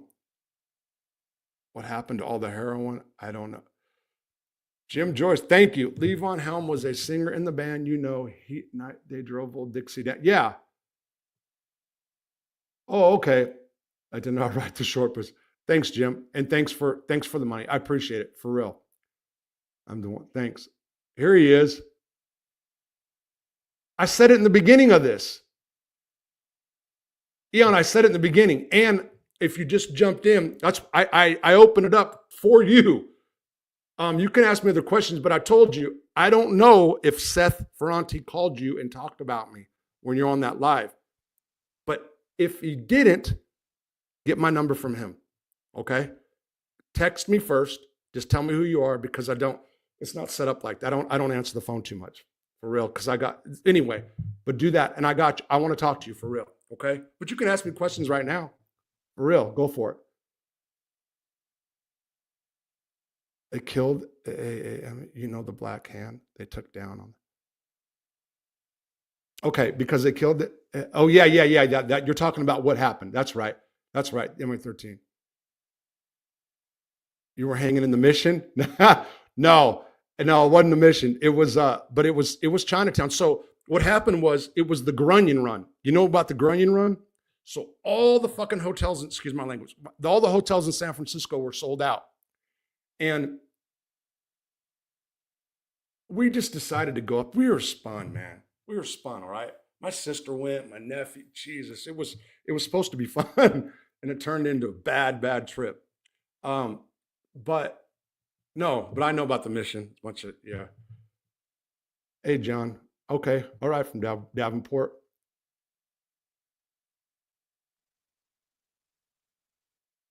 Hey, listen, I got respect for, so 420 yoga, I got respect for that dude, for real. Okay. I hear you, Greg. That's where you're from. The prison stuff, I don't know, but he's got a very good addiction and recovery stuff, you know? It's okay. Okay. So, hey, listen, I'll do it in a nutshell. Okay. This is Eon, DC Blacks. Go subscribe to that channel. You guys, he's got a really good channel. Okay. For real. And I'm not just saying that because he's here. And I did get subs from you. I appreciate that. So I'm going to say this. So I'm going to go back over. I'll do the short version. The ABs were not done with that war. When they went in 1998, September of 1998, I think September 21st, 98, McElhaney arrived at Leavenworth. I was on that plane. I've never seen staff treat somebody with such respect. They would blow that dude, okay? They put him in the special housing in A range by himself, or B range, I think. Man, I forgot now. They put him by himself, and like they always do during trials, they subpoenaed everybody back, okay? When they subpoenaed everybody back, they put him in building 63. And I know you're going to do your homework, so you know what I'm talking about, all right? So at that point, they got all the big brand dudes are there. You know how they do it during trials. Now, this is the trial that Mac represents himself, McElhaney represents himself, and gets the hung jury. Well, they got whatever they wanted in 63, okay? So notes were coming, drugs were going, they were partying, and they sent out word that they wanted the California white dudes with the dirty white boys. There was a meeting. I was there. So it was scheduled to be on Halloween of 99. People were supposed to get down on the DC Blacks. There was a guy named Red who was, I never considered him an AB shot caller, but he was, okay? He was a dirty white boy, I guess, out of Colorado, went to ADX, got made there. So Mills was trying to make people. So what happened was when they got slammed down indefinitely, there was a memo that came across the screen at the ADX that said all the Mexican mafia and the ABs were slammed down indefinitely. No more step down program. So Mills was trying to get other people. So they're trying to make members to go out on the compound on the down low and trying to pull other gang. Well, it was predominantly dirty white boys. I did a video about this in 2002. Dirty white boys were on the range with the ABs during Mac's second trial, and Barry Mills through the toilets broke it all down. He wanted the dirty white boys to drop patch, BABs, take out the strong, blah, blah, blah, blah, blah, okay? They wanted that to continue, so it didn't end with Al. And I know you said that, and I've seen other people say that, so it didn't end with Al Benton when he had the come to Jesus moment. They still tried. The reason the dirty white boys didn't take the bait and do it is because Red and some California dudes were going to hang back to deal with the aftermath, meaning they weren't going to do anything. So Robert Wolf, who's out of Stockton, calling shots for the dirty white boys. I'm dropping names so you can do the research. Robert Wolf at that time, and I got plenty of videos I did before, and ask Seth if what he thinks about this too. So if you got any questions. So at that point, Wolf took a stand and said, "Fuck no, we're not doing this." So there was a lot of hate mail coming out of that hole from the ABs. They were pissed, and the dirty white boys took the AB tables, the poker tables that were there. And I had somebody say, "Bullshit, I was there." I was there too, and I was part of a poker table in B-Lower. Okay, so I know what I'm talking about. And I wasn't a DWB then. I don't even think at that time. It wasn't really until 2000 when I was with Kenny, the dude that died, I did a video about. It was when I lost my case is when I joined because they kept locking me up with those dudes. I never wanted to be, I never wanted to be in a gang. Never in a million years thought I would be. But anyway, that's what happened. So am I doing a play on words when I say the dirty white boys stopped it? Did the dirty white boys intervene and say, no, the dirty white boys wouldn't continue it. They were trying with all their might to continue that thing. They wanted that to happen. That's a fact. That's what I'm getting at. As for Barry Mills, I said this before again, but you just joined, and I want to say this first. When I said that about people polluting or regurgitating too much of the information about the DC war, I was not referring to your channel whatsoever. To the contrary. You got dudes on there that were in that. There's not enough black dudes that talk about that. You got all these white dudes that talk about these white rats. You don't hear about it from black dudes' point of view, especially from the DC dudes. So I commend you for that. So that had nothing to do with you. But I know somebody who I trust that said that Barry Mills would not let him, was it the compound or the unit or whatever? So he told staff not to let a person be with them. That's what I'm talking about. I thought that Fly in McNeil Island said the same thing. In one of the videos he did with you, he talks about what happened after they robbed those Mexicans dope, the knife fight the next day, then he got locked up. But in a different video, he's talking about Barry. So I thought he was saying that Barry told the staff, and I was like, yes, I got my second source. But when I watched a different video of him, he elaborated and said that the ABs got locked up and sent here, and he got sent here. And I was like, fuck. Mike at Felon Talk, he first said that Fly wasn't credible or whatever. I addressed this in a different video. And I looked into Fly. I watched what you said. I watched what you said about his case, and I got it. I got it. So I believe Fly is credible. I don't care what people say about his past, okay? But I was jumping at the wrong thing. I was biting like a big mouth bass, wanting this to be true. And real quick, and I'm going to get off this right now, when it comes to the Aryan Brotherhood and the homosexual activity with the commission, that is a big effing deal to white guys these days. I don't care if it was acceptable back then. Great, it was acceptable back then, okay? I'm talking about the guys that looked up to these dudes.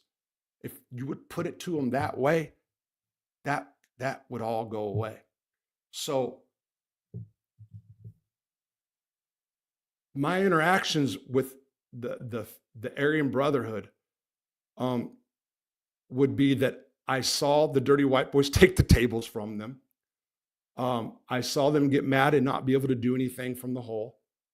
I saw two dirty white boys that were trying to be ABs get smashed. I'll do a video about that this week. And then in 2005, when I stuck up for Bobby Ray Shields, who was a dirty white boy coming to Lewisburg, again, they weren't on the main line for a minute. Then they got RICO'd out of California and sent back into the feds. Bobby went to Lompoc, Victorville, Lewisburg. When he came there, my bros wanted to smash him. They didn't want to be around. We had like kind of almost like the NLRs out of California had fucked the brand, excuse my language. The dirty white boys were kind of doing the same thing. Me being from California and having a life sentence, I didn't want that. I wanted to be friends with them, not have them run or be under them. Bobby Ray said that he didn't want to run nothing. He did. So somebody said that I wouldn't say something to John Greshner if I was around him, or I wouldn't be talking like that because he pushed knives. Bobby Ray Shields killed two people. I didn't back down any from him. And I'm not saying that Greshner was a punk and can't fight and da-da-da. I heard he was. But that somebody pushes still doesn't impress me much. I'll push it. Have I ran a knife? No. I've ran sardine can lid. It's beautiful. I would rather have that. It was against it. Because when you hit somebody right here, blood's in their face. And I learned that. I learned that being scared. I was scared when that happened. I went to go fight a dude and I was scared. And I sliced him up and it was like, it was my biggest victory in the feds. Dude's name was Big Jerry.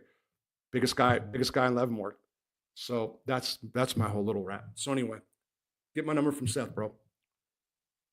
Okay. Thank you. I appreciate you.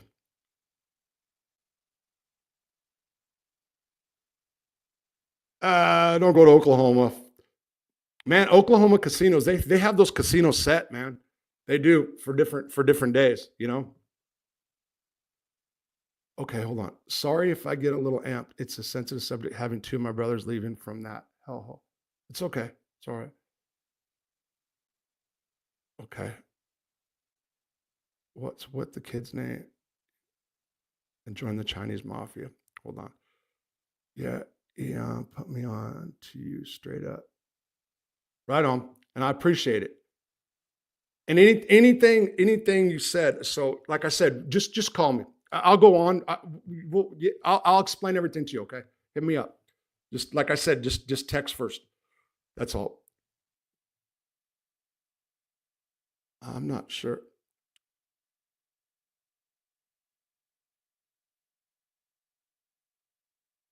How you saying it, James? Is it Leland? Hey, I appreciate that. Thank you. I appreciate it. Wheels on their house. Okay, I got you. Okay. All right, I hear you. Do I still talk? So I'm the one. I have not since December of last year. So since December of 23, I've not talked to any. The 23? Yeah, since December 23. Most of my they're dead or they dropped.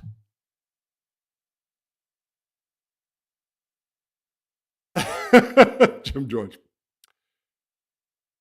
That was it was in so here, just to be clear, what I'm talking about when that happened was the first trial, not the second trial.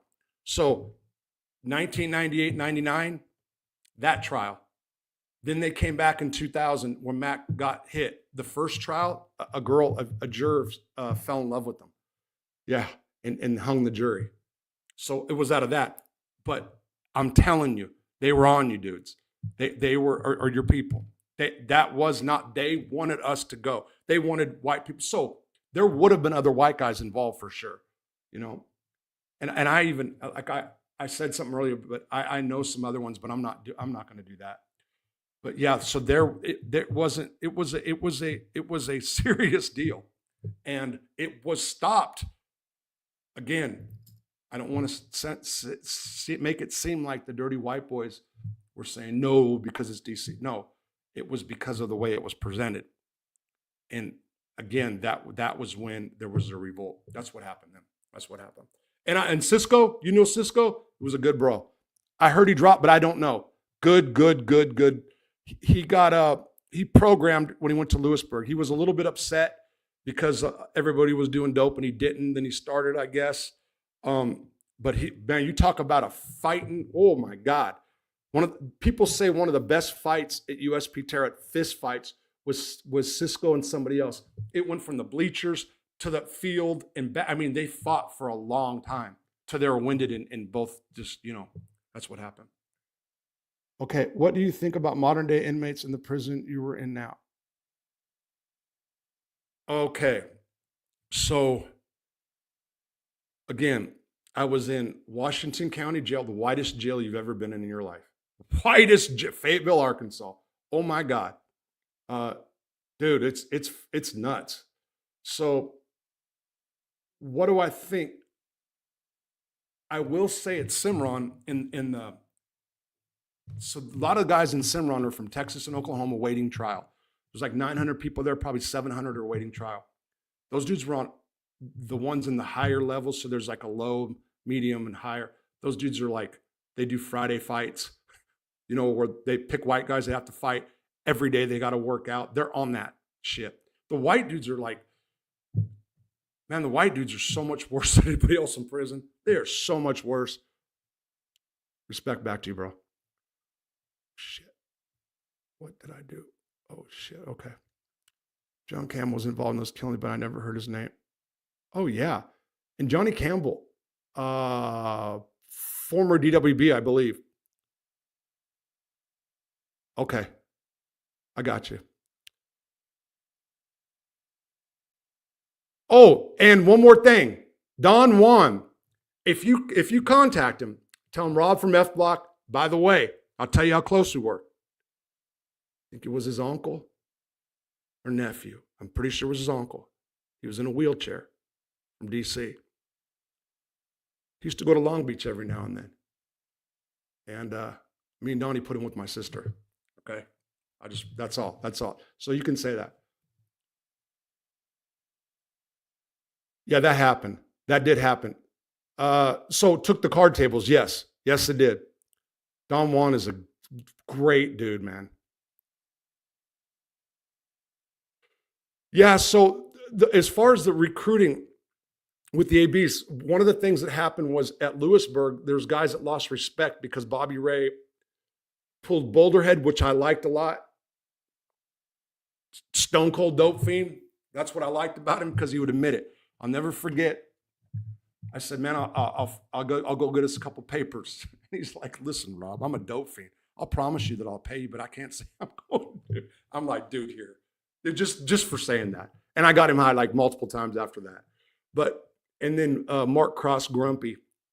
So some of the dudes, they didn't put no work in. And there was like a celebration when they got patched.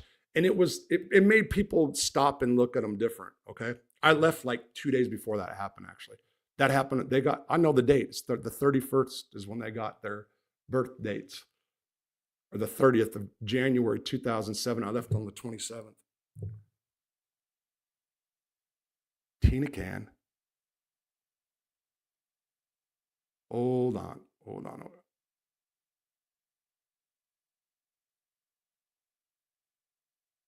I don't know what you're saying. Oh yeah, slice up the tip.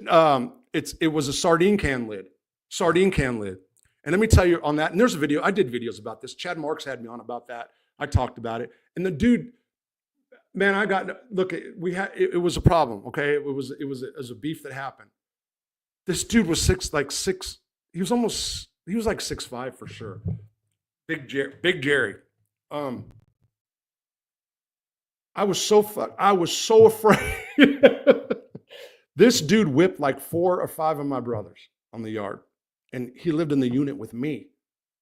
And they all said, oh, he's gonna go check in. I'm like, this dude don't check in. Everybody's drunk, by the way. So I go back to the unit, and the day before we had an issue upstairs, there's no knives in B-lower. So I go to my friend Alex, and I'm like, dude, back me up, man. Just don't get, and Alex, we were all friends, me, Jerry, Alex. Alex is like, who are you talking about? I'm like, Jerry. He's like, Jerry. I go, look, Don't get involved. If he starts tearing me out of the frame, make him stop. This is what I told him straight up. I didn't have my patch then, but it doesn't matter. I don't care. Man, I don't care about admitting shit like this. So I got all brand new sweats. I just got out of the hole again. And right when I'm leaving, he's got a sardine can lid, which we used to chop up vegetables with. And I grab it, and there's a ring on it, and there's a rubber band right there. I'm drunk. I drank like a pint and a half plus did heroin. I grabbed that rubber band, put it on the ring, and put it right hand. I put the rubber band around, put it in my sleeve. Okay. So I made sure the cops, it was shift change, 3:00. So I made sure there's no cops, but I don't want this dude to get in the unit. I'm trying to hit him at the door, which is not really a great move. I'm afraid this dude can find this dude ain't no joke, right? And I will show up. Okay. That's it. I hit this dude. I left my feet. I jumped in the air, I think, or something fucking, excuse my language, crazy crap. And all it did was make him mad when I hit him. And he boxed my ears. Boom. And it like made me dizzy. And I grabbed that sweatshirt, and that thing shot out like a switchblade. And I grabbed it. And I just remember like, aha. And I swung wild. Boom, boom, boom. Man, I felt like Edward Scissorhands. I was so happy. And then he got mad, right? It's got blood covered. Then he gets mad. So the dude goes for the mop wringer, the old mop wringer. No, it was a plastic one. And he gets it and he swings, boom, he hits me, but I fall back. He swings again, boom, this time I go down. He was going for the death, boom, and the cops got in the way. Man, I was never so happy to see staff in my life. I swear to God. I ain't bullshitting, but I won. I won. That's right. I did. And he'll tell you that. He'll tell you that. Yeah. He's saying he'll kill me if he ever sees me, but whatever. It's all right. Oh, I got you. Yeah. Coleman Bay. Yeah, you guys were talking about him. And I was, there's I can't picture the face. He was at Leavenworth forever, though. Yeah, I couldn't put it together. Thanks, Eugene.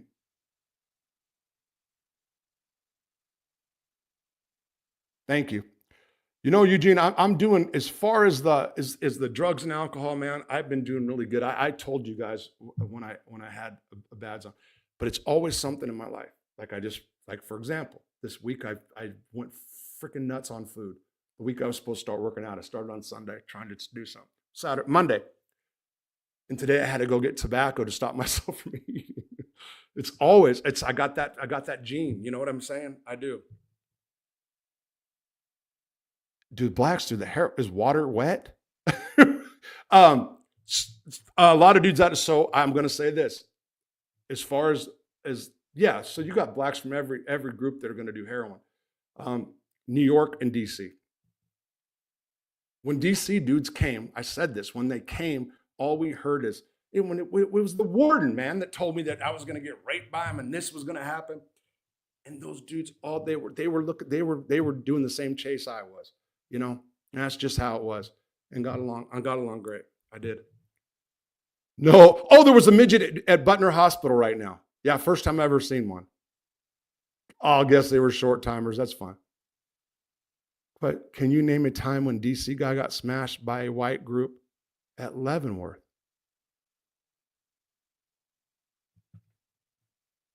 No. But you know what? I can find that out. If there was, because I know people that were there 2 years before me, but I can find out. And I know you want to know the answer to that question for your show, probably. I'll find out. Again, when you text me, just remind me that, okay? I got things. And I'm going to put something out tomorrow.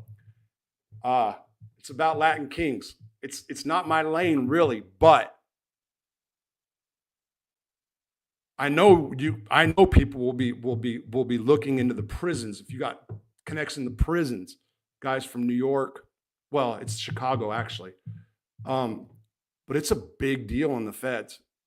And I just got hip to it. My friend called me 2 days ago and said, Rob, you're still doing Mob Monday. And I said, because I do this channel, if you guys don't know, I went down this rabbit hole with these mob dudes. I got in this mob genre. I pulled myself out of that. I just beef with everybody, and I love talking shit. So it was right in my lane. Plus, I was high and drunk, and I loved it. Okay, because there's not dirt. You can't expose me with dirt. I'll put it all out there first. You know, it's so there's, you know, you can hit me with the ex-wife shit all day long, and what a dummy I am for fucking that up, even though it's good, even though we're good. I mean, it's, you know, I'm not going to get into that, but anyway, so I went down that lane and fucked up. But why did I just say that? I forgot. But I'm going to find out for you. I'm going to find out about that. How scary is prison? Anytime you go somewhere where you don't know, you're going to have, I don't care who you are. You know, I did time in LA County Jail, which, I mean, you're talking about, dude, I was born and raised a surfer. I never had a gun. I never got in a fight over drugs. I had one incident with some Mexican dude, and really it was his old lady. She was, and they ended up being fucking huge. Excuse me, I keep cussing. I don't know why. You said that in your show. Yeah. One incident, never violence over drugs or anything like that. Then I go to LA County Jail during the crack stuff. Crack, my God, that was an eye opener for me. But Leavenworth, so Cummins in Arkansas, that was another one. So that they were all about rape down there at the time, or homosexual activity was really a status symbol.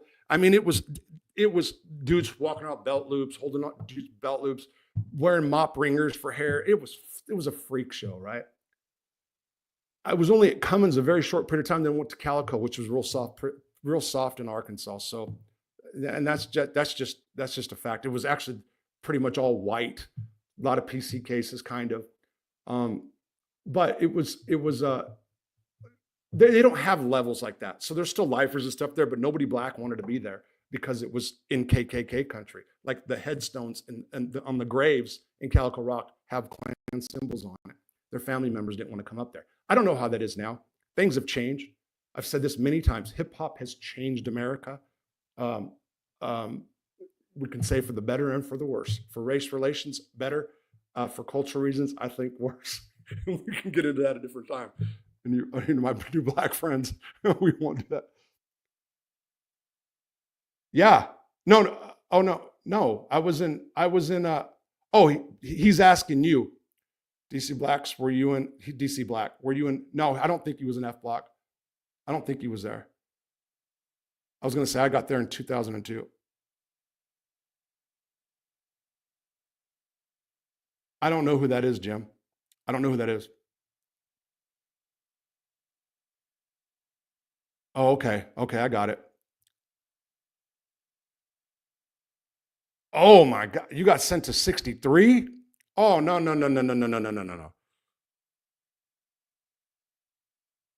Oh, you did?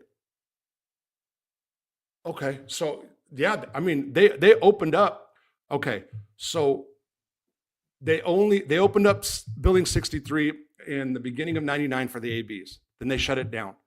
Then in 2000, they remodeled everything in anticipation of the DC dudes coming there. And the doghouse was basically the check. If you lost a fight, if you were a victim of a fight, pretty much, or if you were a PC case, you went to the doghouse. They also put some of those guys in building 63. But that place was crazy. So I did a summer there, and it was, oh man, so hot. Fuck it, man, that place was hot.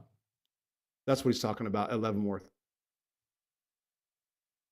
No, I never went to Sonoma. Nope, never did.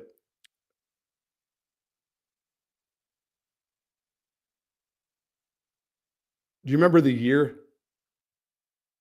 Eon, that you got sent to 63?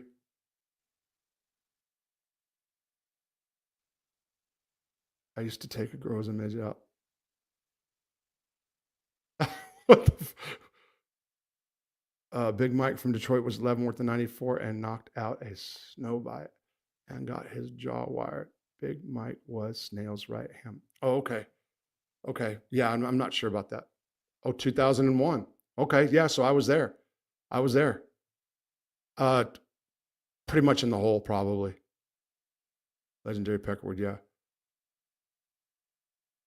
No, no. I was never with Stinson. No, I never was. The only, in general population, the only brand dude I was with was Bobby Ray. And, well, like I said, Grumpy and Boulderhead, which were Nazi lowriders that were taking a step up, as they call it, they were there. Yeah, that's it.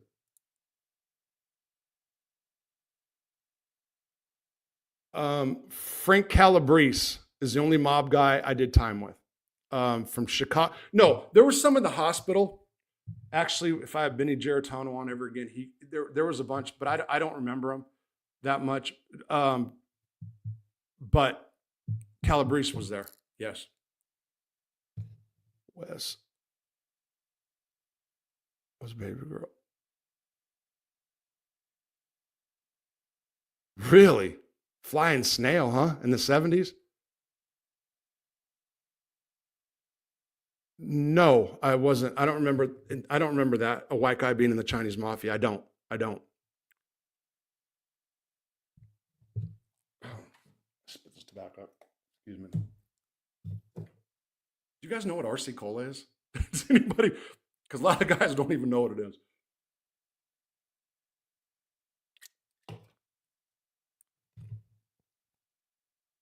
Best place for sure.